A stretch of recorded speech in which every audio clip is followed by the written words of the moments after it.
大家好，我是小美。今天分享洋葱的新吃法。先准备一个西红柿，中间用刀划个十字，放入碗中，加入开水，再准备适量的小葱叶，切成葱末，放入碗中备用。再准备一个洋葱，切去洋葱的两边，中间部分剥出洋葱，留出外围最大的洋葱圈备用。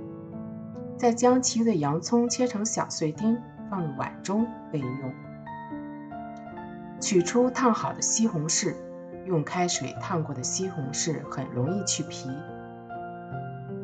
再将西红柿切成小碎丁，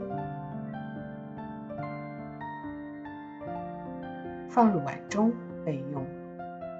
另取一个大碗，加入1勺面粉，倒入西红柿丁、洋葱丁、葱末，放入适量的盐，1小勺五香粉，再打入2个鸡蛋，搅拌均匀，调至浓稠的面糊就可以了。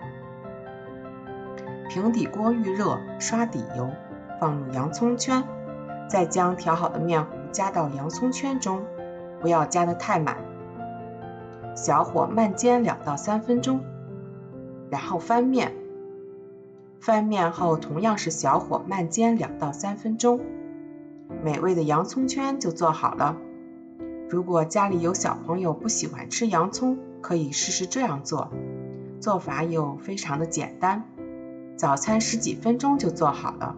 喜欢我的视频，记得关注我吧，谢谢您的支持。